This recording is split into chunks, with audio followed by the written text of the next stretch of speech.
The silence in the Yamaha garage is heavy, but it isn't the silence of peace. It's the silence of a long overdue reckoning. For years, a single name has echoed through the corridors of the MotoGP paddock like a phantom, a reminder of a missed opportunity that still keeps team bosses awake at night. That name is Toprak Razgatlıoğlu. As we approach the 2026 season, the atmosphere is thick with a tension we haven't seen in decades. This isn't just another rider switching teams. This is a collision of two desperate worlds. On one side, you have Yamaha, a Japanese giant that has watched its dominance evaporate in the face of European innovation. On the other, you have a three-time Superbike world champion, a man who treats a motorcycle not as a machine, but as an extension of his own gravity-defying will. But the road to 2026 is paved with regrets. Lynn Jarvis, the legendary architect of Yamaha's golden era, recently broke his silence with a confession that sent shockwaves through the paddock. He admitted that his greatest career mistake wasn't a technical failure or a lost sponsorship, it was a contract that was never signed. Back in July 2021, the chance was there. Toprak was ready. The factory seat was open. Yet the timing was slightly off. The vision was clouded by hesitation, and Yamaha chose a safer, more conventional path with Franco Morbidelli. Hindsight is remarkable, Jarvis noted, his voice carrying the weight of a man who knows he let a once-in-a-generation talent slip through his fingers. Now, as Toprak finally prepares to step into the premier class, he isn't entering the world he would have found in 2021. He is entering a battlefield that has become significantly more hostile. The paddock insiders are whispering. They aren't asking if Toprak is fast. Everyone knows he is a freak of nature on two wheels. They are asking if he is too late. At 29 years old, he is entering MotoGP at an age when most riders are considering their exit strategy. He is stepping into a team, Pramac, that finished at the absolute bottom of the standings in 2025. The stage is set for a drama that could either be the greatest comeback story in racing history or the final crushing blow to a legendary career. And as the first engines fire up for the 2026 tests, one thing is certain. No one inside the paddock expected what would unfold next, and it would change everything for him, his team, and the entire season. But behind the hype of Toprak's arrival, a technical war is being waged in the shadows of the Iwata factory. For decades, Yamaha has been the lone holdout, the last defender of the inline-4 engine philosophy. It was a design built on elegance, corner speed, and rider-friendly handling. But in the modern era of ride-height devices and massive aerodynamic wings, elegant has become a synonym for slow. To bring Toprak into the fold, Yamaha had to do the unthinkable. They had to kill their darling. The 2026 M1 isn't just an evolution, it is a total reinvention. For the first time, Yamaha is fielding a V4 engine, a brutal, high-horsepower beast designed specifically to hunt down the Ducatis on the straights. Inside the garage, whispers began spreading during the initial secret tests. Transitioning from an inline-4 to a V4 isn't like changing a setup, it's like changing a language. Every vibration, every power delivery curve, and every ounce of weight distribution has been shifted.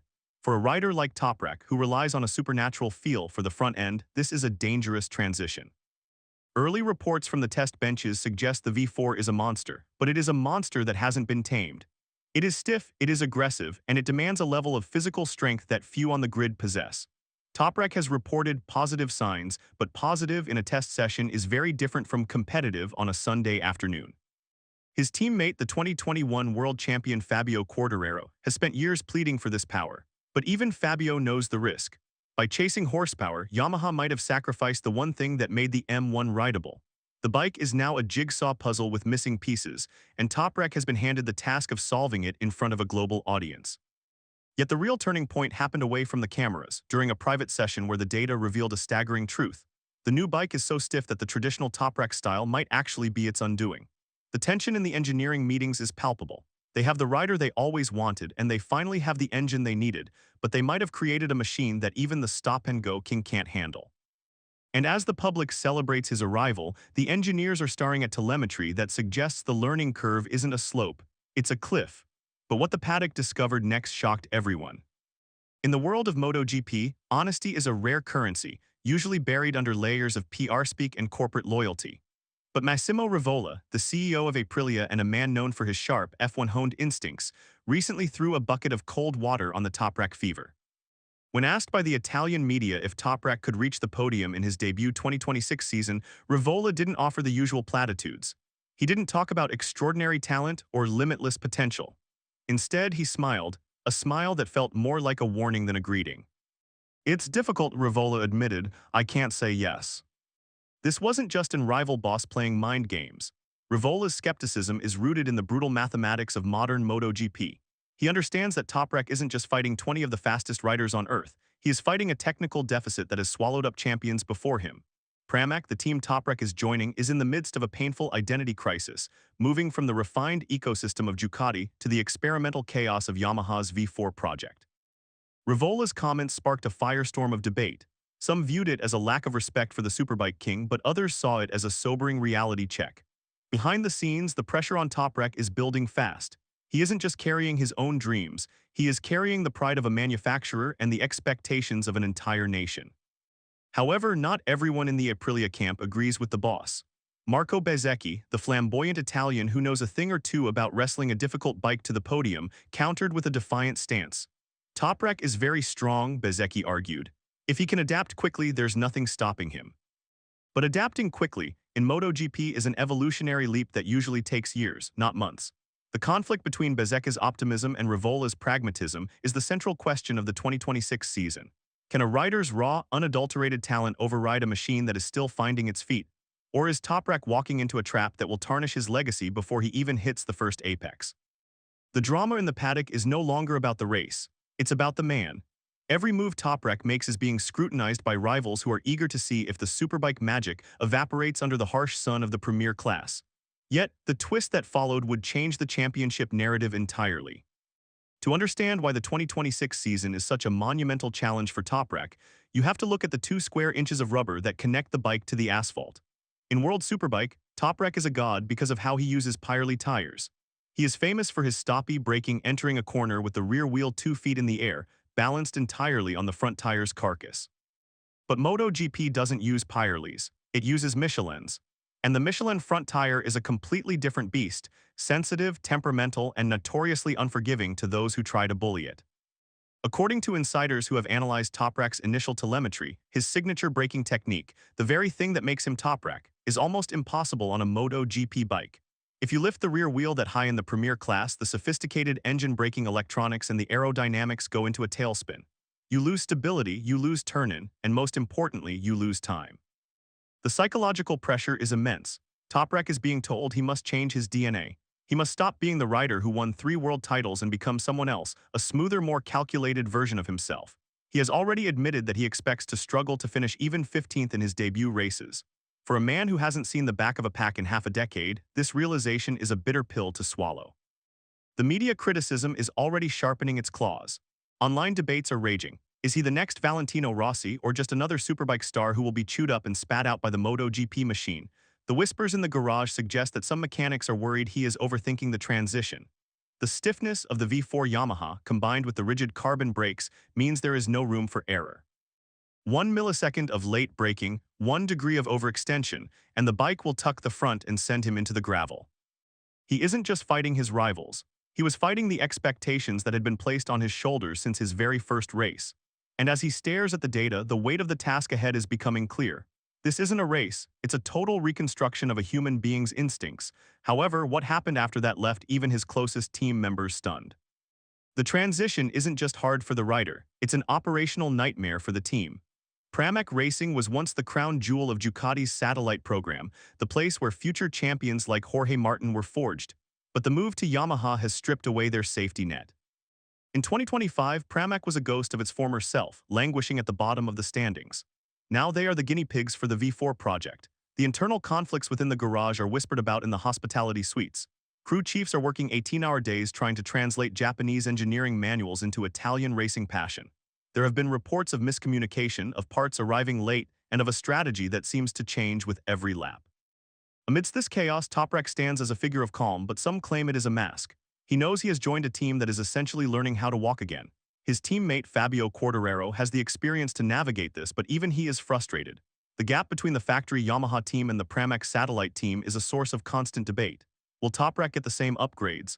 Will he be treated as a development rider or a championship contender? The technical disputes are heating up. Some engineers want to soften the chassis to help Toprak find his feel, while others insist the V4 demands a rigid platform to handle the power. This tug-of-war is happening in real time during race weekends under the glare of the cameras. Every time Toprak crashes, the fingers start pointing. Is it the rider's style, is it the bike's geometry, or is it a team that is simply overwhelmed by the magnitude of the task? The paddock whispers suggest that the tension between the Japanese engineers and the Italian team members is at an all-time high. They are two different cultures trying to build one impossible machine, and in the center of it all is a Turkish rider who just wants to go fast. But the twist that followed would change the championship narrative entirely. Perhaps the most shocking aspect of Toprak's 2026 campaign is that he has already publicly devalued it. In a move that left many analysts scratching their heads, Toprak revealed that his true goal isn't the 2026 championship. He is looking further down the road to 2027. 2027 is the year everything changes. New technical regulations will drop engine capacity to 850cc, aerodynamics will be slashed, and most crucially for Toprak, the sport will switch to Pirelli tires. This is the Marquez Manifesto. Toprak has openly stated that his dream is to go head-to-head with Marc Marquez once the playing field is leveled. This admission is a double-edged sword. On one hand, it shows a remarkable level of strategic patience. He is willing to endure a severe setback in 2026 to treat it as a glorified testing year just to be ready for the real battle in 2027. But on the other hand, it has created a narrative of preemptive excuses.